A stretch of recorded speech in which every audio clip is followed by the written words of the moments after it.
The New World isn't new at all. By the time Columbus arrives in 1492, this land is home to 100 million people. Their ancestral roots stretch back more than 13,000 years. They live in hundreds of nations across 2 continents, linked by social and cultural networks. They invent unique systems of science, art, and writing. Build some of the world's largest cities, the line to the stars. And create governments from empires to America's first democracy. Thomas Jefferson had no idea of what democracy is till he came here. Native Americans create another world.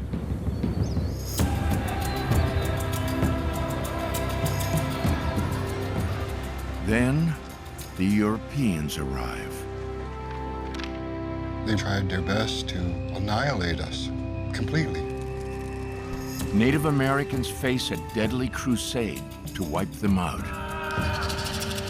We're often referred to in the history books in the past tense, but we are not dead. Today, they number 50 million across North and South America. They maintain deep ties to their long history in this land.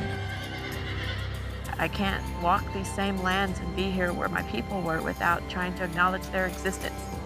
To fight the forces of conquest, Native Americans tapped 10,000 years of beliefs and traditions. At the intersection of modern scholarship and Native knowledge is a new vision of America and the people who built it. This is Native America.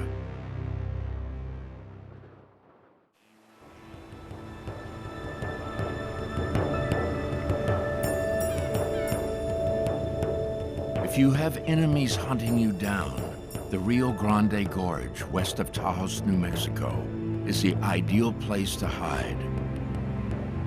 High mountain cliffs, steep rocky slopes, and deep valleys covered in scrub brush make this unwelcoming terrain, except to bighorn sheep. But the inhospitable landscape is why Severin Fowles and Jane Myers are here. They are on the trail of a fearsome Native American people that dominated the American Southwest for centuries and used this gorge to elude capture. They are a people known as the Comanche. Comanche tradition says this gorge was once a home, the landscape dotted with hundreds of teepees, thousands of people, and across their lands, tens of thousands of horses. Yet this powerful people are famous for disappearing, quickly breaking camp, and leaving no sign they were ever there.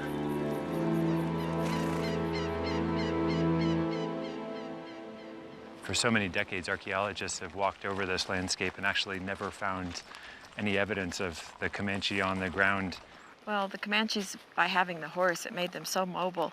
They were able to just pack up their camp and move. Well, and that makes it one of the great archaeological challenges. Sev is an anthropologist from Barnard College in New York. Jane is a Comanche artist and cultural advisor. We just didn't have the eyes to see their traces on the ground. Basically, we've been doing it took working with the tribe to be able to identify this site as a center of Comanche activity. Together, they are finding the first physical evidence of the ancient Comanche, images etched in stone. In the art is something that changes the history of Native America, the horse. You're looking at a swarm of scratches, but as you look closer, you'll start to pick out the way all of these horses have been depicted by these lines that sort of swoop across. And they're each being ridden by these warriors with feather headdresses coming out behind. Today, the image of Indians on horseback is iconic. But Native Americans never set eyes on a horse before the 15th century, when Europeans bring them to America as a weapon of conquest. The Comanche and other native peoples adapt the horse as a powerful ally in the fight to protect their land and way of life.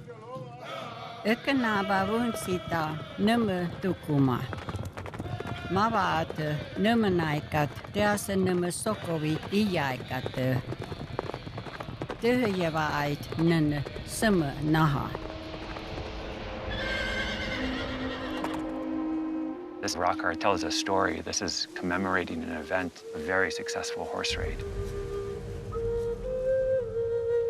We're looking at possibly the beginning of our empire as Comanche people on horseback.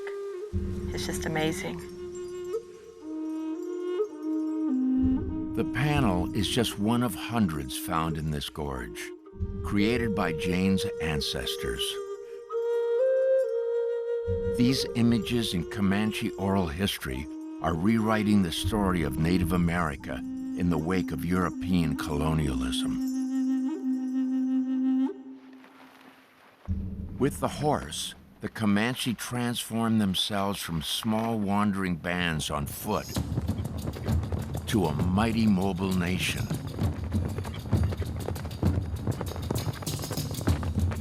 Through breeding, trading, raiding, and expert horsemanship, they dominate everyone in their path and rule an empire across the American West.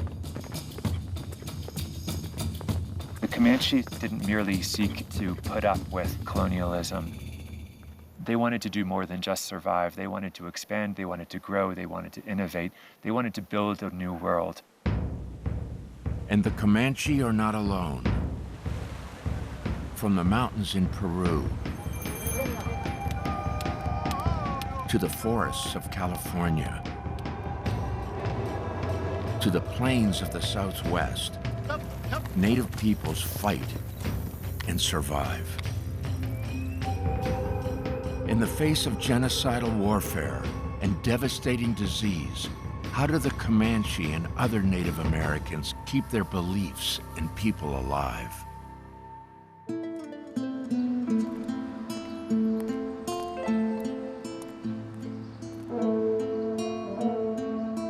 This is ground zero of the European invasion, a Catholic church built on the ruins of an Aztec temple in Mexico City.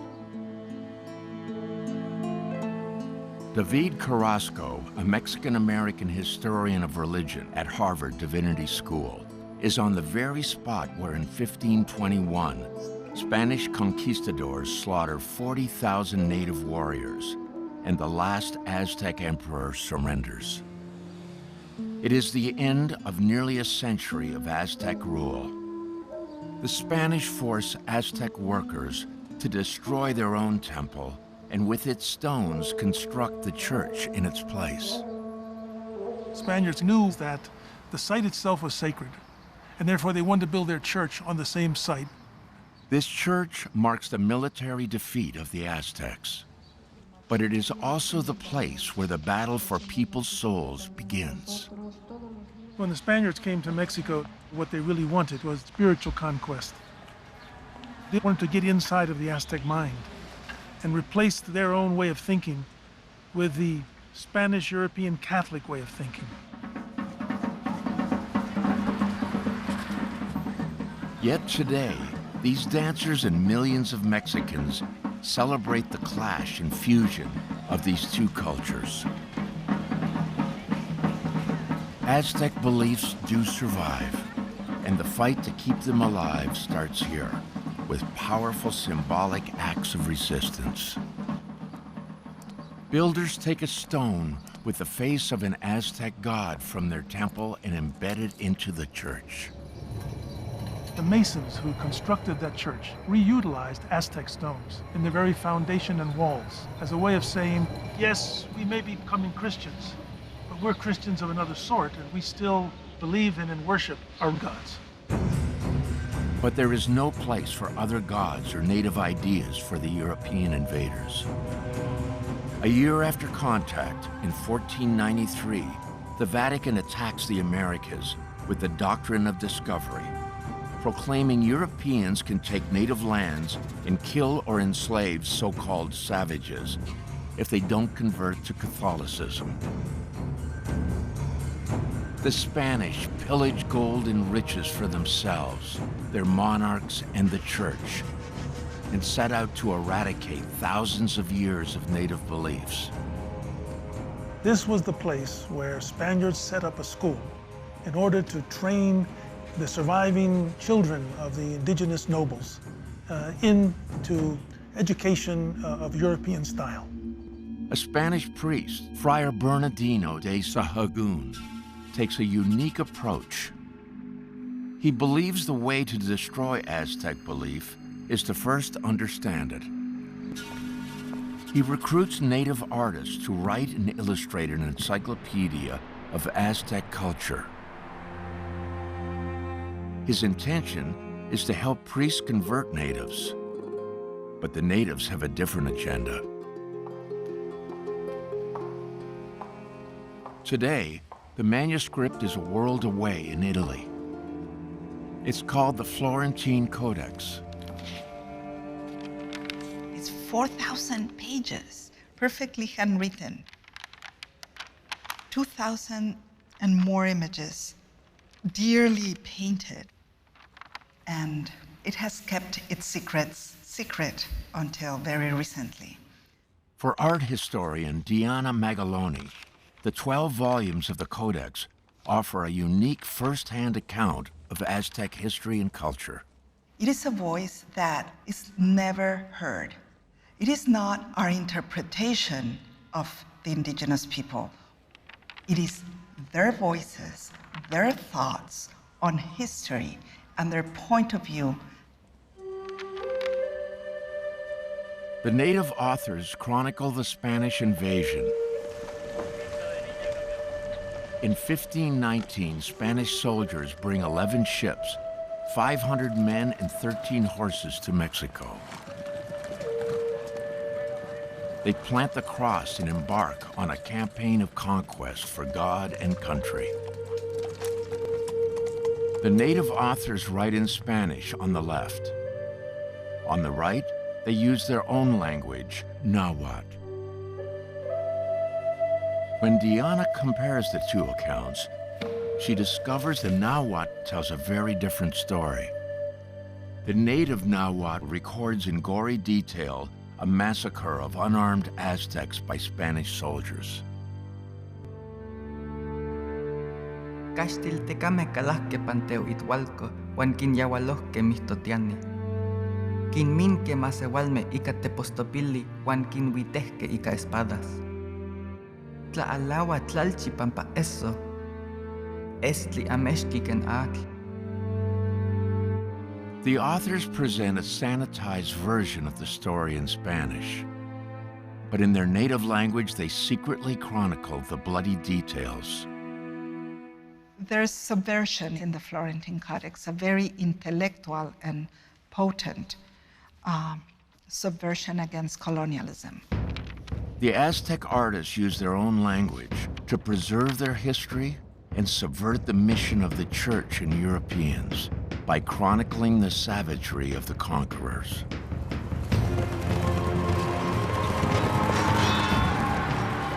Almost 1,500 miles north, and 150 years later, the Comanche also leave a first-hand account of their clash with the Spaniards.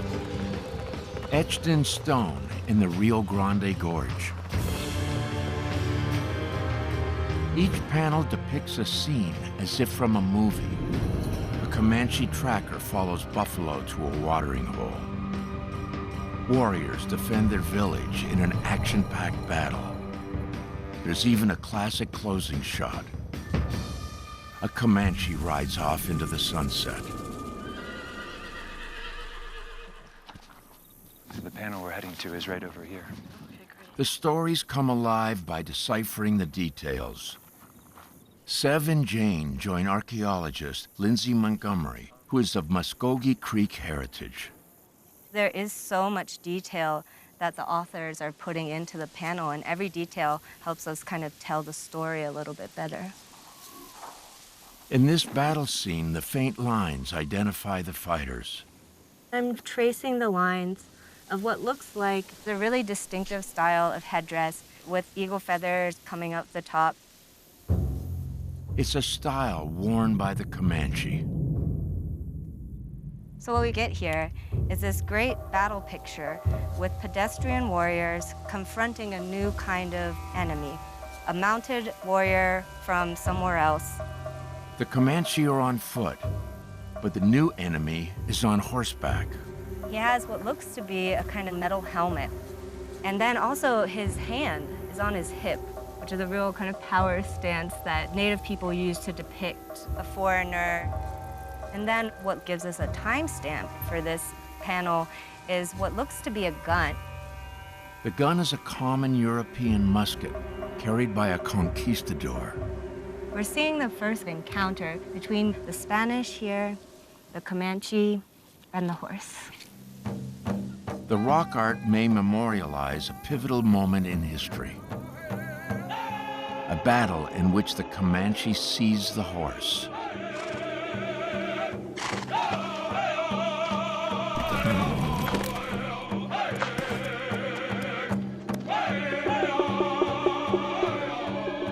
Nama apa buku nama wakatu takai. Sumit nana tehoiti tekap nama na nama ni hanikui. Nare yaku nabiteku wohomiai. Apa taven sonip ka suakat. Surita tehoya sonip atekci ca nesukat. Tanetsa tehoya maai tave terete. To the Comanche, the horse is a gift from the Creator. They took this agent of imperialism and entirely turned it around. They became the most expert horse breeders in a remarkably fast period of time, within one generation of being introduced to the horse. Before the Comanche got the horse, they were known by other names, including Numina, the people. Around 1706 was the first reference of the people that we call today the Comanche. The name implies those who like to fight. The horse made us more mobile. You know, it really sealed the identity of who we are today.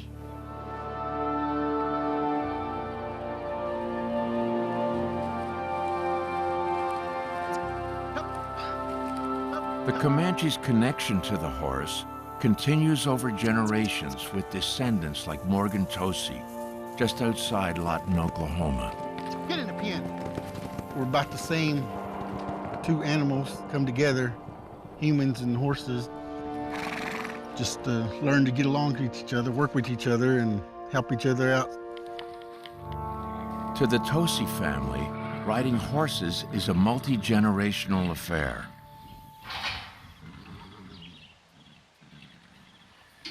Today, Morgan's getting horses ready to parade in tomorrow's annual Comanche Fair. Treat them good and they'll be good to you.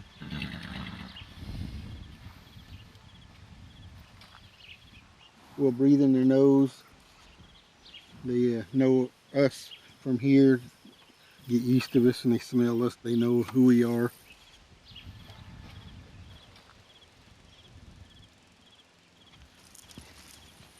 Well, here's your horses. Oh, nice. Jane and her son Philip attend the fair every year. Philip, this is your horse right here, what you're gonna ride. His name is Blaze. Ah, Blaze. This is your horse, Blue Eyes. Hey, Blue Eyes. What I'm saying? Your great-great-great-grandmother loved riding horses. When people were driving their cars into town on Saturday, she'd put on her buckskin and get on her paint horse, and she'd ride to the town of Apache, Oklahoma. So just remember that tomorrow when you're in the parade. Ride with pride. You're doing something that our people have been doing ever since the beginning of our time. Sharing stories and traditions from generation to generation binds people and preserves culture in the face of colonization. Such seemingly small acts are a strategy of resistance that spans the continents. People in the Andes have been very clever, in spite of all the conquest and the colonization, to maintain our traditions, thanks to the process of interweaving their belief system with the new belief system coming in. The Spanish carry their cross and campaign for riches 3,000 miles south, and in 1533 defeat the largest empire in pre-Columbian America, the Inca.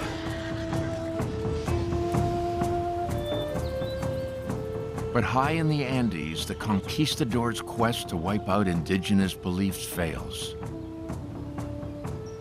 An ancient tradition, a technological marvel, survives unbroken to this day.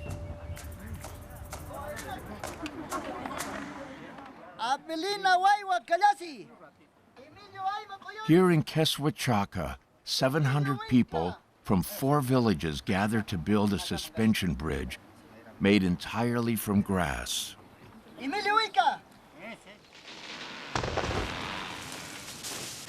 Each year, the old bridge is cut down, and the villagers begin weaving a new one, blade by blade.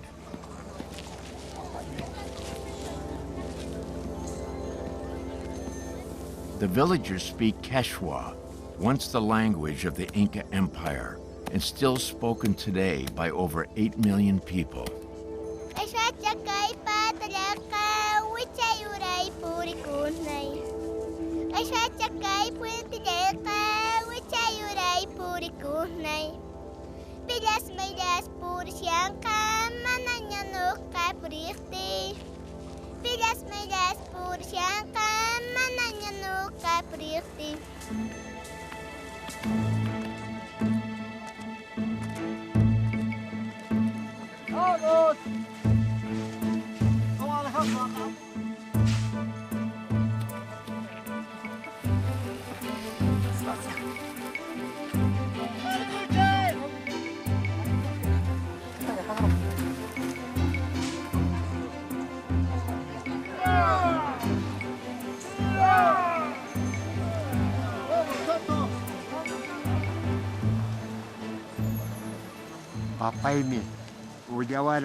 Victoriano Urizapana Wahe is a Shakak Mayok, a traditional leader of the bridge builders. Chunka iskenyo huateoka papa tiana paran. Papa ya chichuara. Ali pasa ya chichuara nis. Wanyoran papa suhta chunka pisca huateo. Antimi noka wichupan nokata ya chichuara papa henas patah noka ruane klichakata.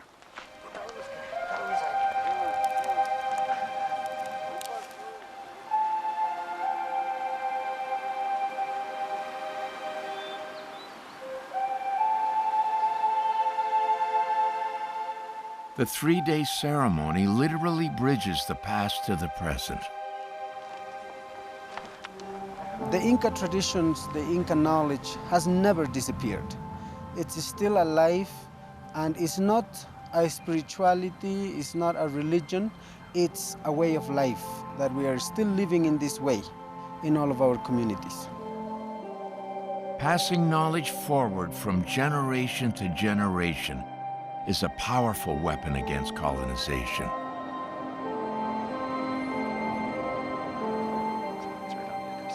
In the Rio Grande, the Comanche are armed with thousands of years of learning the land. Now, with the horse, they take the fight to the European invaders. This panel is a really extraordinary one.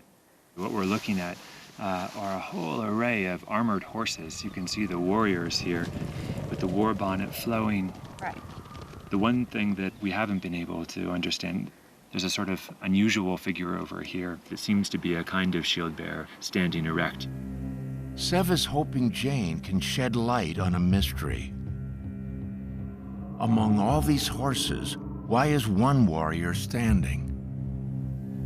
Well, I think if you take this and you think about the context and how Comanches were great horsemen, when you turn it like this, the figure changes and you see that it's another horse and rider. Well, that really resolves actually a number of inconsistencies in that figure. You're right, what we're looking at is a horse that's turned on its side. So then overall, we're looking at circular motion? The standing figure is actually a horseman turned on its side. The rock art depicts a whirling attack formation. U.S. cavalry reports the Comanche used this tactic to wreak havoc among the mounted troops. This is precisely the kind of circle that we see in those 19th century records, which makes this the earliest evidence we have of that kind of collective horsemanship. From the early 1700s to the mid-1800s, the Comanche turned the horse against the Europeans to continuously defeat them in battle. The Comanche took some of the tricks of the colonizers and turned them entirely against them. They did this by virtue of their mastery of the horse and the kind of equestrian movement that enabled. The horse provided an opportunity for the people to really, raid and leave an area rapidly. And the horse was an exchange item. It was currency.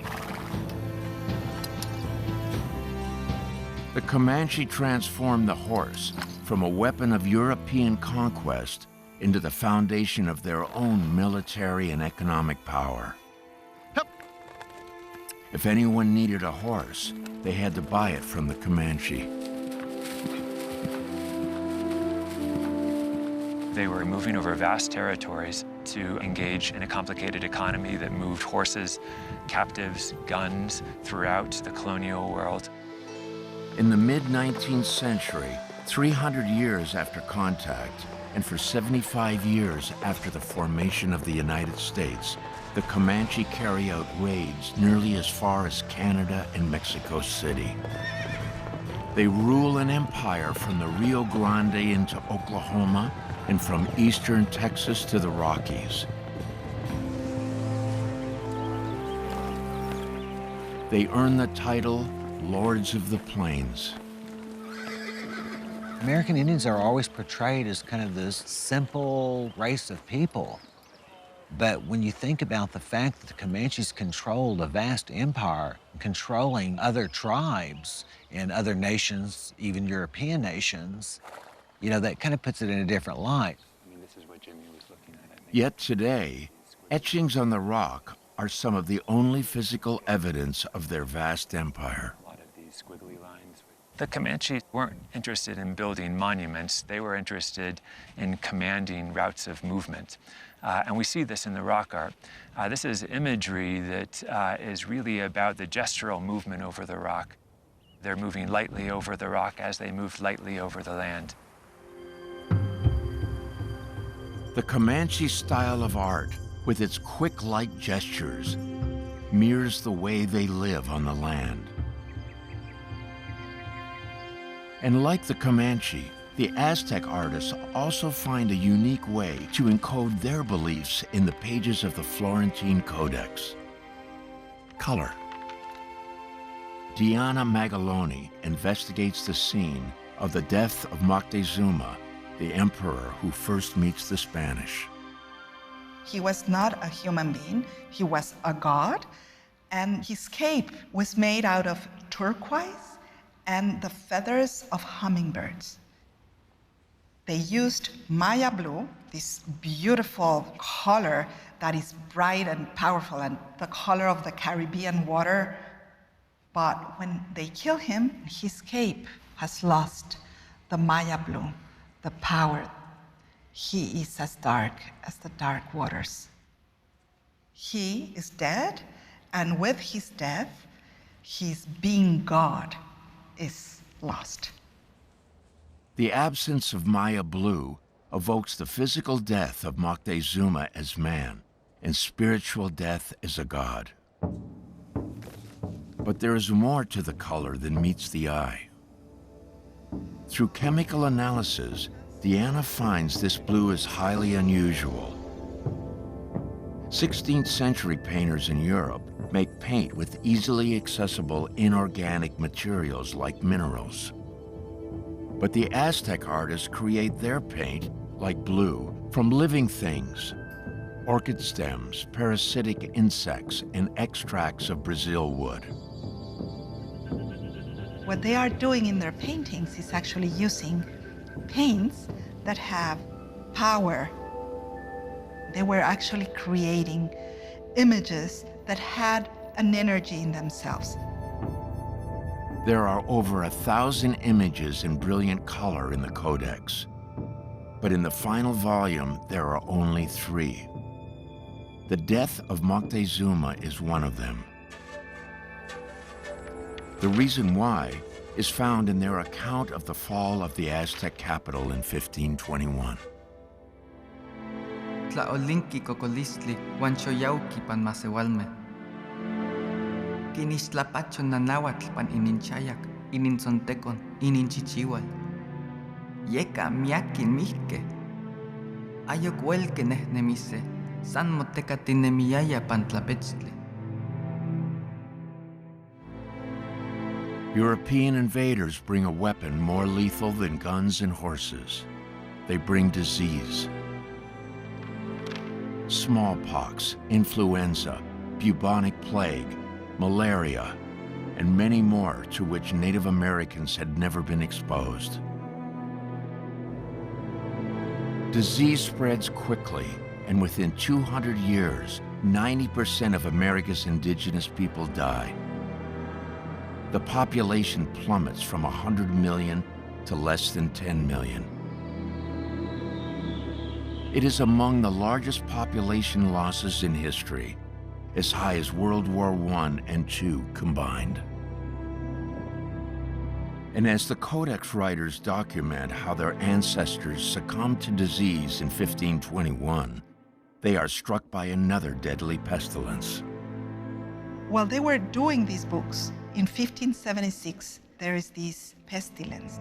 They don't know what it is, but it's only killing indigenous people. And so death starts to take away all the people you know. You are painting the book, and perhaps your mother, your teacher, your best friend were dying outside. The stark, black and white images are more than just an artistic choice. The artist, sick and dying, had no way to acquire the materials to make paint. What they decided to do is to continue painting, use very little paint in specific images, while the world around them was actually disappearing, like in fact disappearing. Many, many, many died. The Codex authors fight to preserve their culture in words and colors. In the past, their ancestors had created cities, temples, statues. They couldn't do that anymore. What they had at hand was they were the keepers of knowledge. And if they would portray that through paintings, that knowledge will be kept. Pestilence rips across the Americas. For centuries, the mobility of the Comanche helps them avoid the full impact of European plagues.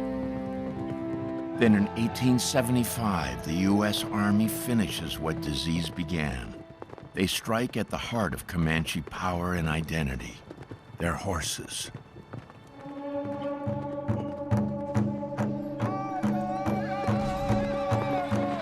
Tämä te tenan te jäi mahimeatsi teassa uomnaatsi.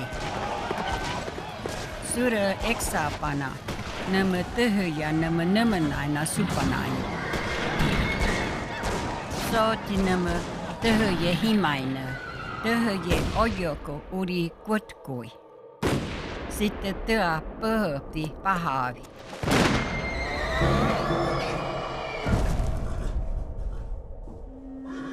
Piasama tinema tyhye wuhtokwe.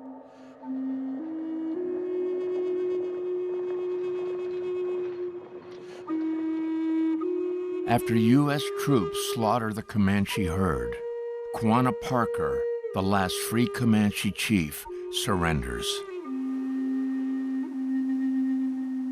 The Comanche are forced from their homeland onto a reservation called Fort Sill. They become one of the more than 200 native nations the U.S. removes from their land.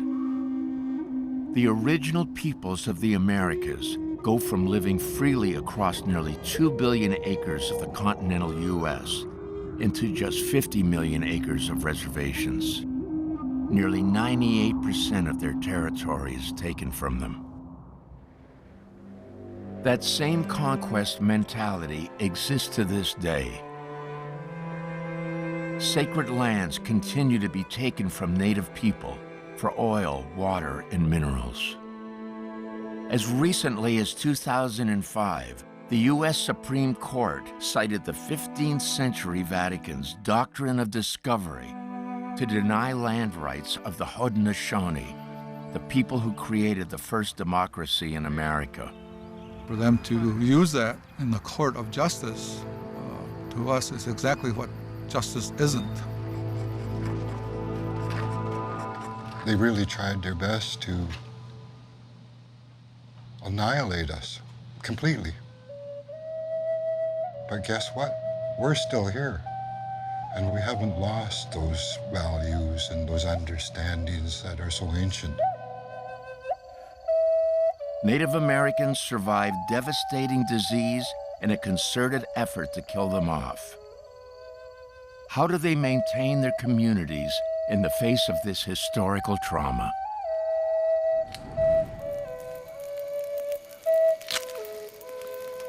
Y'all come over here with me. Hutke Fields is the principal chief of the Nachi Nation in modern Oklahoma. So I want you guys to follow me. We'll gather the medicine while they watch the fire. Hawa? Okay. Hutke taps into knowledge preserved from the past to make medicine. We need some green cedar, so we have to go over this way. Well, here's another one we need. Get a little bit of this cedar. You can get one, yes. These herbs and plants and roots that we use are important to keeping our people healthy while they're learning our traditions and customs. You guys with those branches, bring them around here and put them by the pot. There is a resurgence of effort to maintain our customs and our traditions and our languages. Now I'd like to honor your families. Hold your arms out.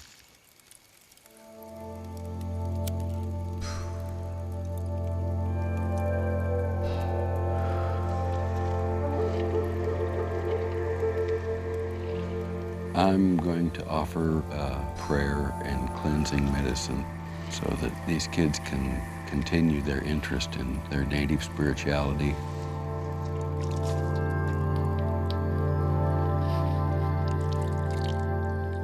The whole idea is to keep our relationship with our earth and our universe strong.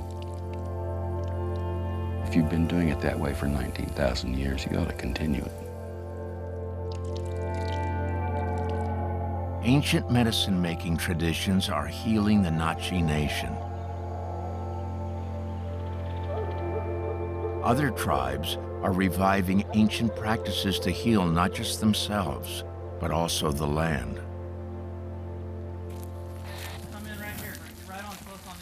In Northern California, the Amamutsan tribal band are reigniting a tradition that stretches back millennia. To fix the forest, they burn it. Valentin Lopez is chairman of the Amamutsan. Our ancestors burned these lands, which generate tremendous seed germination and seed growth. And so it would attract animals in, and it'd be easier for them to hunt. But for more than a century, federal authorities banned the Amamutsan from working here. It was devastating to the forest and its people. We thought we were protecting this place as we could just kind of gate them off, say no people, leave them alone. But what happened is the forests are getting overgrown. Certain plants and animals have taken over, often from other countries, invasive species. And so the Amamutsin, their practices, like fire, was a huge part of how they managed this landscape. Now, after decades of negotiation, the Amamutsin are burning again. Creator, we are here. Please hear our prayer. Oh, yo, Yokio! Oh, yo, Yokio! Oh, yo, Yokio! Creator, for thousands of years, our ancestors traditionally burned Creator. And so today we have a fire here. Creator, may that fire cleanse and purify these lands. May it provide for new growth of our native plants. And may those plants provide for the birds, the insects, the four-legged, and for people themselves, Creator.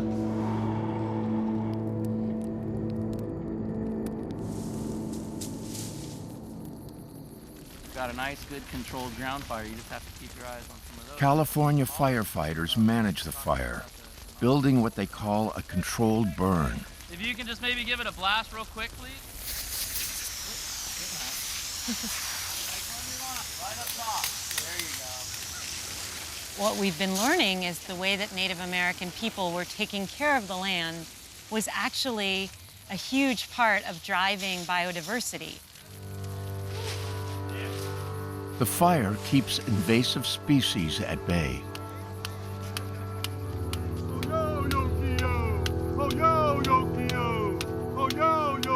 Our people learn by trial and error and observing the patterns of Mother Nature. They learned about the 4 seasons and the traditions and ways. And it was that power of observation that they acquired their knowledge and passed it on.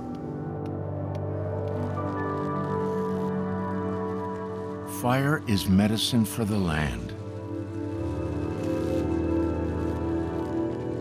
This ancient practice rejuvenates the forest. And reviving traditions is resurrecting the Nachi and Amamutsin people.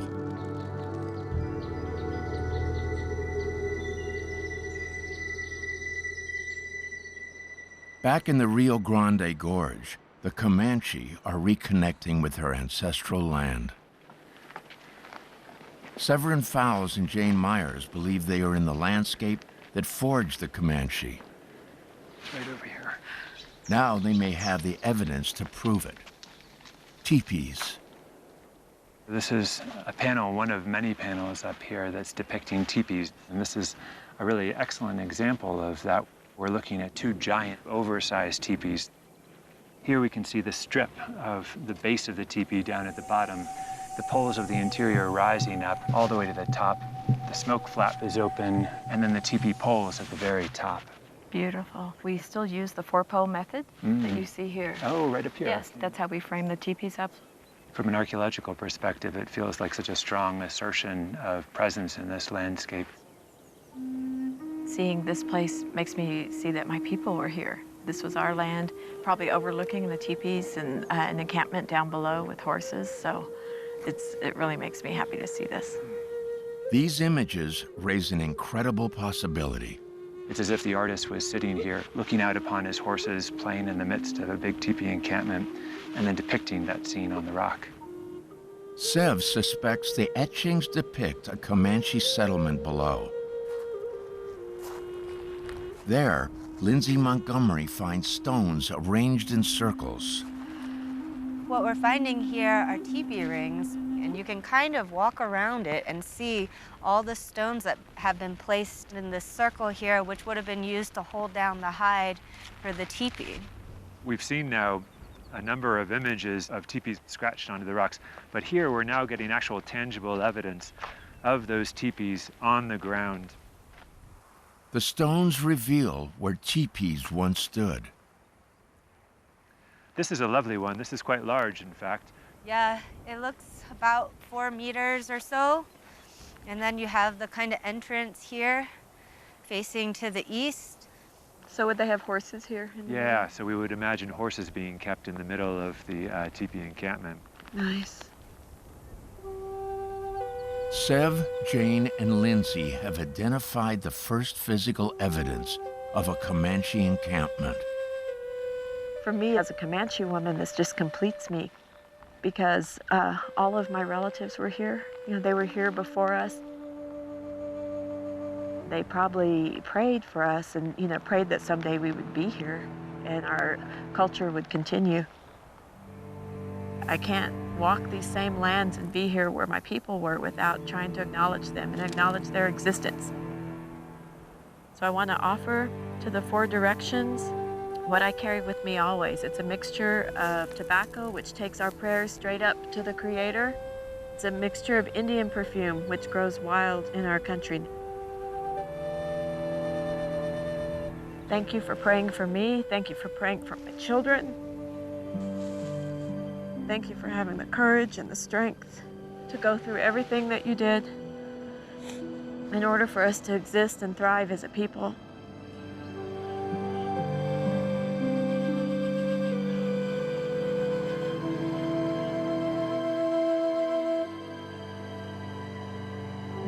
This secluded gorge was once a home to one of the most powerful people of the Americas.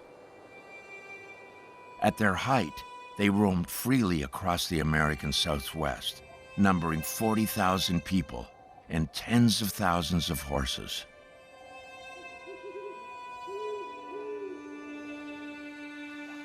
The Comanche people are still here.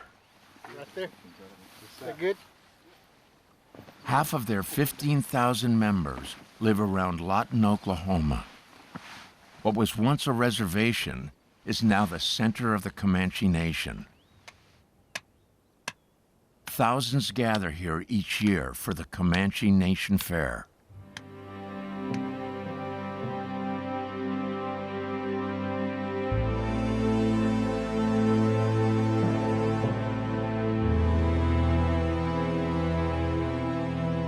Like Jane and her son Philip, the people honor traditions by passing them forward to the next generation.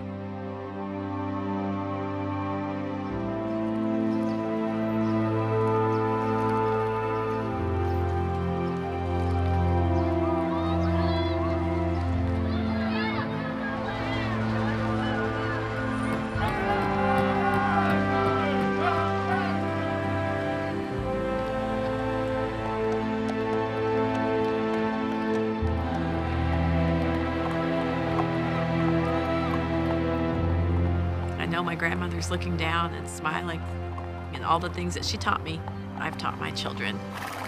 And to be able to wear my outfit today, it just makes my heart happy.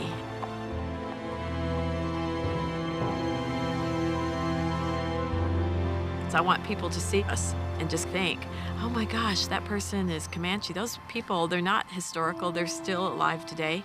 Look, they're thriving. And the spirit of the horse remains at the heart of the Comanche Nation. When the moon is full, the Comanche believe those Mustangs massacred in the Texas Panhandle still run free. Ite Sokovitsa Nansuakait. Ite Tuhuya Suap Sa Natsu. Sumet Nanu Usuni Numanaitoi. Usuni Numanite. The Comanche and native peoples across the Americas keep traditions alive and tap ancient knowledge to ensure their future. Sio neandau don ayakakuk yaudetied. Sio Zach Daldo. Sio Gista G Daldo. Vida Wando. It was our tribal beliefs, our customs, traditions, languages that helped keep us together, that helped us survive. Even the Florentine Codex, meant to convert indigenous people to Christianity, ends up preserving Aztec culture. It is not only preservation, it is almost like a magical preservation. Once you inscribed something in a sacred book of time, it was the belief things would exist, continue to exist. When Europeans first came over to the Americas, the first thing they did was to take the cross and plant it in the ground. And that sense of being able to take the rituals, the practices, the relationships of one place and transplant them whole cloth into another landscape, that's foreign, that's strange.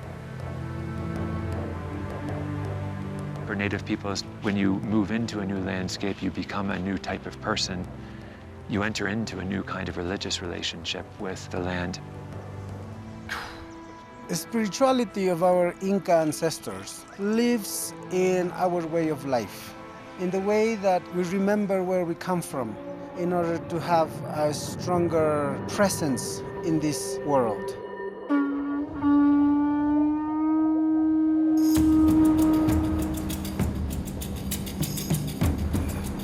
When Europeans step onto these shores, they are blinded by narrow ideas of wealth and religion.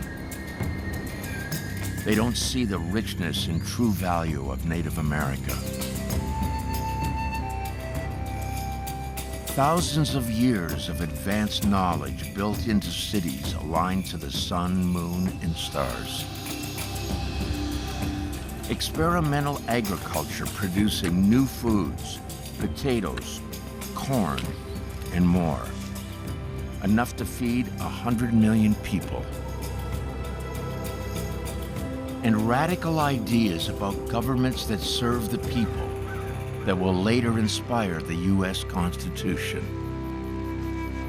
Native Americans create a way of life that is both a scientific understanding of nature and a spiritual quest to find their place within it.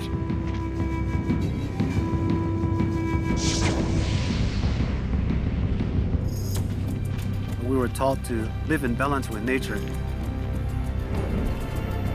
Each individual has tremendous power to change his world. We are a microcosm of the universe itself. So how we behave, how we take care of ourselves reflects in the earth. We today live under one life philosophy, which is principled upon compassion, reciprocity, stewardship, and really about humility. The world lives with us, we live with it. But we have to maintain it. We have to take care of it in order for it to provide for us. Native knowledge and ways of life are rooted in the birth of this world tens of thousands of years ago.